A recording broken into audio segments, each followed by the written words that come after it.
Bonjour. Ouais, je vais refaire encore un peu une vidéo sur le jeûne, parce que d'abord je suis dans cette période. Alors, quand je dis jeûne, oui, je suis dans la période de jeûne alterné, c'est-à-dire que je ne mange que une fois par jour. Il est actuellement vers 17h, ça 17h. Et je vais essayer de me maintenir comme ça de façon durable. Le tort que j'avais eu les fois précédentes, c'était d'utiliser le jeûne alterné pour préparer le jeûne après. En me disant qu'après le jeûne, je vais revenir en jeûne alterné. Il va dire, à la limite, ça s'est jamais vraiment passé comme ça. Parce que le jeûne alterné n'était pas suffisamment ancré dans mes habitudes. J'avais encore trop de moments où j'aurais pu dire, oui, bon, ben, ok, pour cette fois, pour cette fois. Puis quand on fait souvent pour cette fois, à la fin, on n'est plus dedans, quoi. Hein. Donc là, c'est un jeûne alterné que je veux durable en moi. Que ça devienne comme une façon de m'alimenter, bah, tout simplement. Tu manges comment une fois par jour là. Bah, j'ai le souvenir quand j'étais enfant, hein, je sais pas ce qu'il en est aujourd'hui, mais certainement ça a dû changer, mais j'espère en tout cas, enfin je sais pas si j'espère, j'en sais rien à vrai dire. Mais on nous vantait notre alimentation, nous les petits Français, oui parce que je suis français, hein. Et fier de l'être. Hein. Pas de la France qui se représente aujourd'hui, je connais pas celle-là. C'est un nouveau monde. Moi, je suis la France. Je parais pas celle de la paysannerie, voilà. Hein. Celle de la chouannerie, les républicains. La paysannerie, ouais. La vraie France, celle du bon sens, voilà. Ouais. Du bon sens, savoir artisanal. Ses connaissances. C'est ça un paysan. Un paysan, c'est un gars qui sait construire une maison, mais qui sait aussi faire une forêt, un jardin, élever les animaux, fabriquer les meubles, faire des fûts, dresser des chevaux, des bœufs. C'est incroyable. Mais qui sait faire tout ça aujourd'hui? On a délégué tout ça à des machines. Oui. Et l'ordinateur qui font. Ce qui fait qu'aujourd'hui, quand vous regardez un petit peu, quand on a l'occasion de se balader un petit peu, on s'aperçoit que malgré les petites originalités locales, l'essentiel des expressions est quasiment assez standard. Je vois ça au niveau, par exemple, de l'architectural. Ah, tu vas en Chine, ils vont faire des toits en forme de pagode, ding-dong. Tu vas aller aux États-Unis, ils vont faire ça en forme, j'en sais rien, moi, bon, bah, chacun son petit truc. Mais l'intérieur, c'est fait exactement de la même façon partout.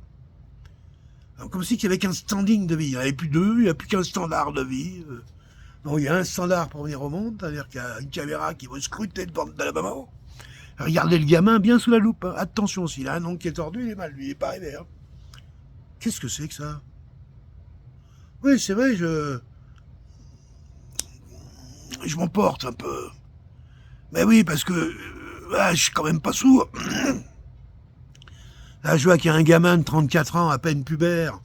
On connaît la famille, hein, bon bref, qui se décide de prendre en main la destinée de mon pays. On rêve, quoi.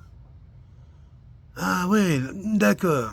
Ouais, bon, pourquoi pas, hein, il a qu'à mettre sa sœur, je veux dire, à la justice, et papa, aux affaires culturelles.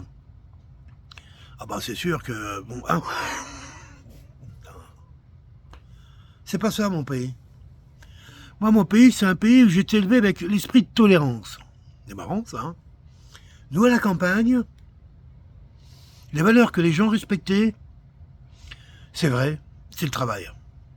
Ah, le labeur, le travail, le pain, c'était les valeurs du paysan. Et pour fortifier tout ça, le paysan se remettait souvent à des choses mystiques, mais en même temps aussi à la religion. Un peu des deux.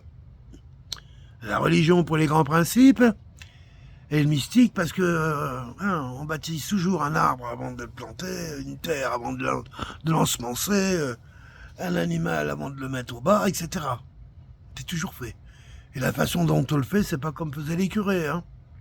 Bah, je raconte un peu quand même, mais moi j'ai vu ça dans mon enfance. Hein. Elle attrapait des chouettes effraies. Et ce qu'on appelle la dame blanche, une belle chouette. Là.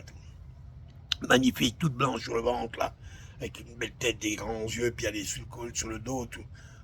marron clair, quoi, un peu, très joli, hein, très très très bel oiseau, hein, comme sont toutes les chouettes d'ailleurs. On les a attrapées vivantes. Ouais, il y a piégé, il y avait une façon de les piéger, ça où il y en avait. Et mon oncle, qu'est-ce qu'il faisait? Et il clouait vivant sur le portail, et laissait jusqu'à ce qu'elle meure, hein, ça pouvait durer plusieurs jours. Hein. Et dans le but, c'était de... À l'époque, c'est quoi là? On avait ça, c'était pour... En tout cas, c'était pour nous protéger du mauvais sort. Hein, c'est des mauvais œils, voilà, là. Pour que les moissons soient bonnes, pour que les récoltes soient correctes. Alors, c'était une chose, on a fait aussi, on faisait du vin. On faisait notre propre vin, on avait de la vigne, on avait la vigne d'en haut puis la vigne d'en bas, je me rappelle très bien. Bon, c'était pas grand, mais... c'était pas oublier que c'était des vignes qui étaient faites avec des chevaux, hein, donc avec 2 chevaux, un boulonnet, un valseur, il s'appelait magnifique, bon bref. Donc c'était des vignes, il y avait une vingtaine, 10 rangs peut-être, 10 rangs, 10, 12 rangs, mais c'était assez long hein, par contre. Hein.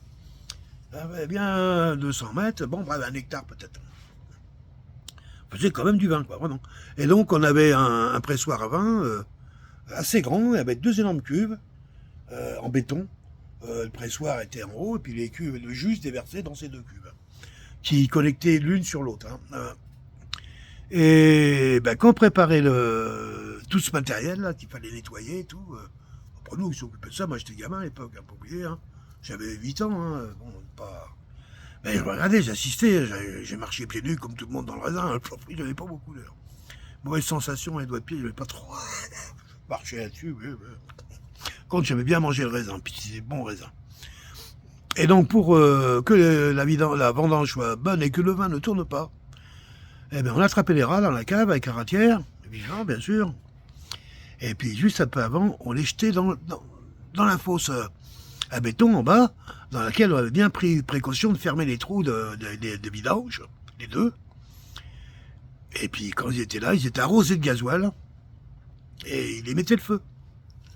Et on entendait les rats, on les voyait, ils sautaient à 1 mètre, 1 m 50, faisaient des cris incroyables. Et il y avait le curé qui était là. Je me rappelle, il y avait le curé. Hein. Et qui lui bénissait, un peu, bon, voilà.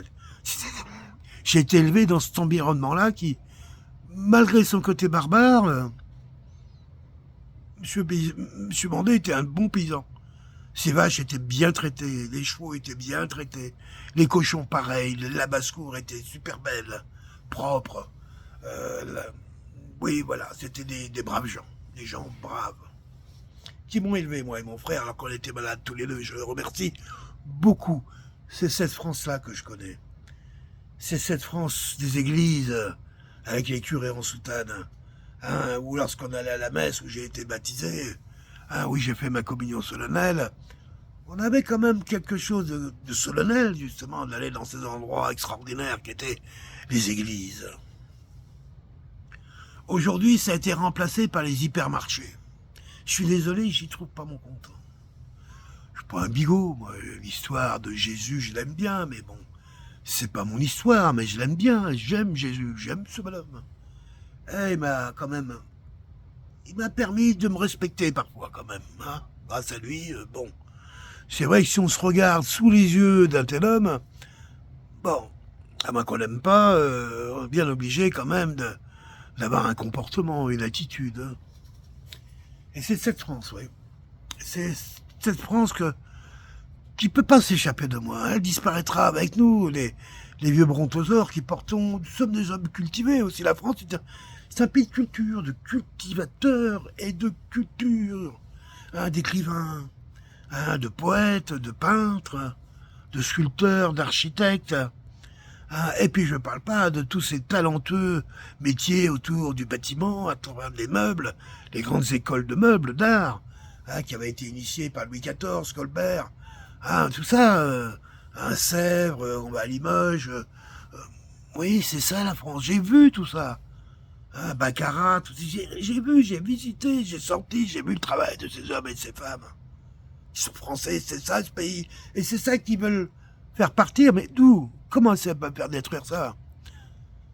Parce qu'ils vont nous croire qu'on va pouvoir imaginer ça dans la petite boîte. Bah oui, parce que ceux qui naissent dans ce monde aujourd'hui, évidemment, leur maximum de diversité qu'ils vont rencontrer, bah, elle sera dans leur machine. Et encore diversité. C'est parce que c'est marqué devant, diversité. Autrement, Hein. Quand je me suis lancé sur cette vidéo, je voulais parler justement un peu du jeûne.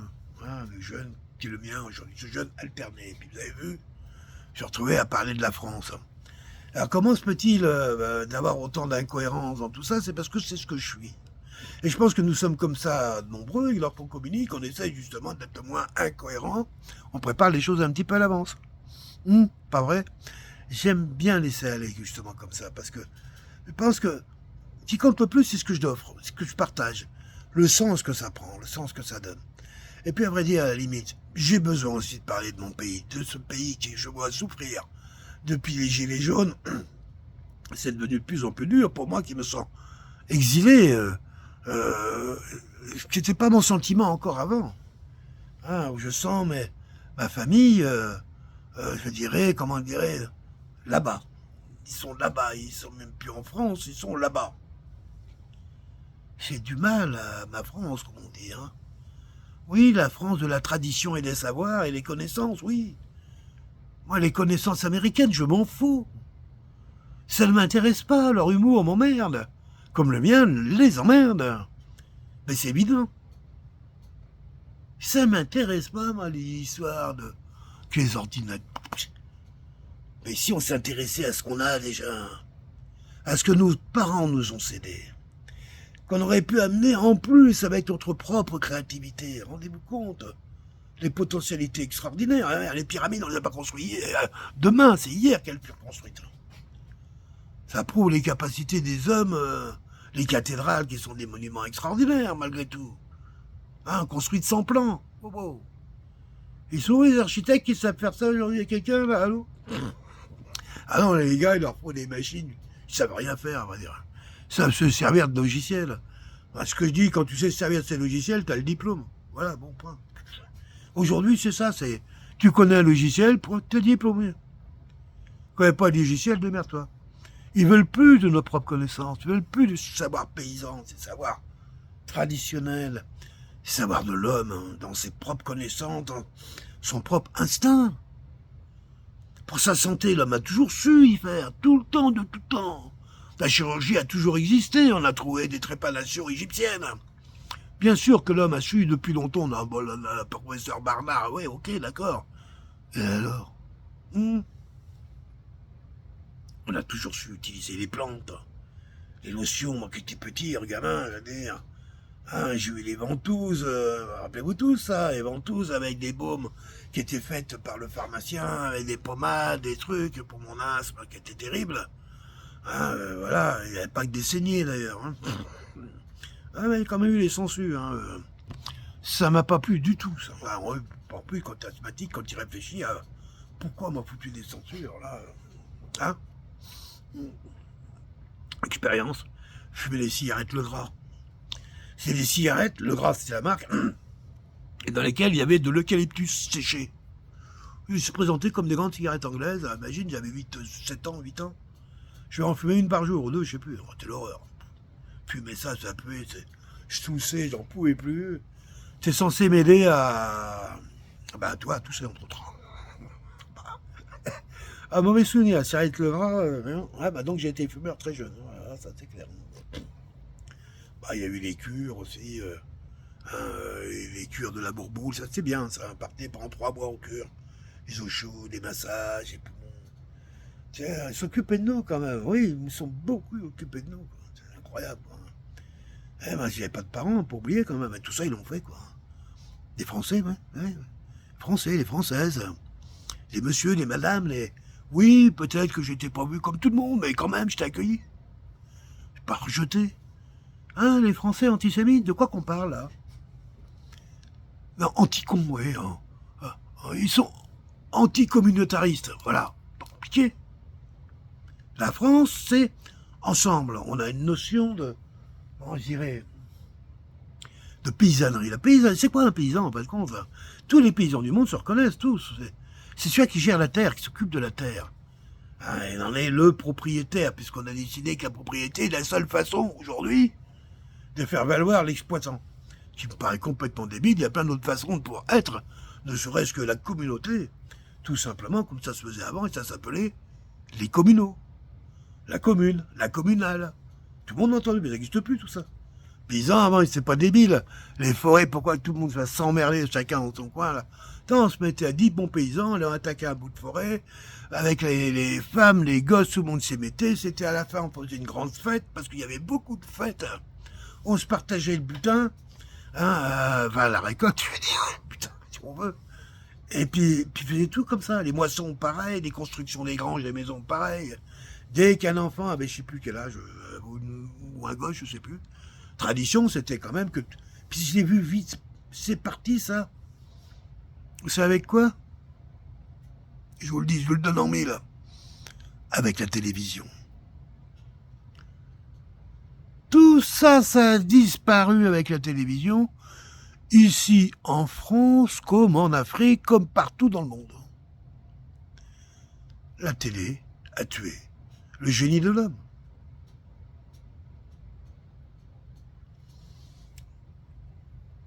Constat fait, qu'est-ce qu'on a? Ben, ferme la télé. Oui, Internet, pareil. Ferme Internet. Ah ben à un moment, il va falloir quand même reprendre le vélo pour aller dire bonjour aux voisins. Oui, parce que on voit bien que là, ça a plus trop de bon sens, leur histoire. Là, hein. C'est pas pour nous. Pas les gens de ma génération.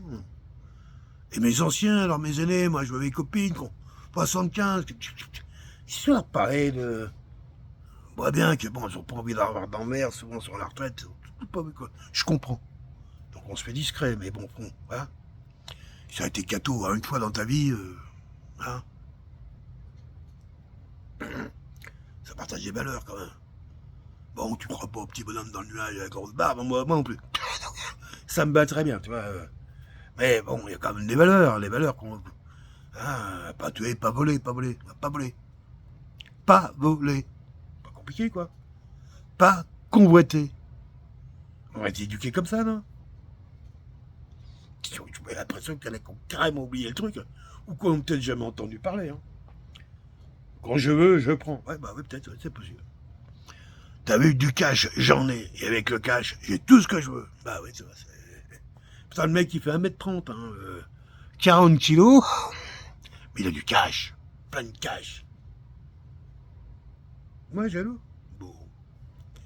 Ah si, j'aimerais bien en avoir plein, plein, plein.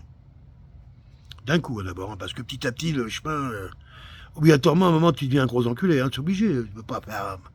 Même s'il y en a qui me disent, non, non, les milliardaires, c'est des braves personnes. Ouais, hein, salut, hein, tu te renaîtras, ouais. Bah oui. Enfin, tu as toujours fréquenté au salon, c'est ça. Va voir où ils puisent leur richesse, hein, et ceux qui les subissent. Me voilà encore que je m'égare. Donc, je reviens à mes moutons, tout simplement, pour dire que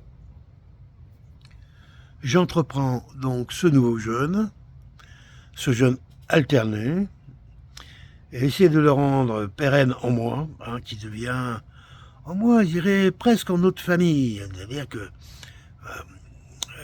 mon épouse qui demande que ça, ben, à me soutenir comme elle a toujours fait, dans ses voies, demande que ça, et justement, elle aimerait bien que ça devienne pour elle aussi plus qu'une évidence, quoi. Bon voilà, il est parti, bien voilà, comme elle pourra aussi se poser par rapport à ça plus facilement, et je pense que c'est comme ça qu'on doit aller. Alors, c'est une brique pour notre couple aussi, puis bon, voilà. Avec un corps qui va mieux, une psyché qui va obligatoirement mieux, la co-création, elle commence à remarcher, quoi, hein, c'est évident. On appellerait ça presque de l'amour, non? Bye bye, merci d'avoir encore passé un petit peu de temps avec moi. Hein, vous en faut de la patience, mais je sais que je suis drôle des fois. Non, pas toujours. Ça aussi, je le sais. Bonne journée, bye bye.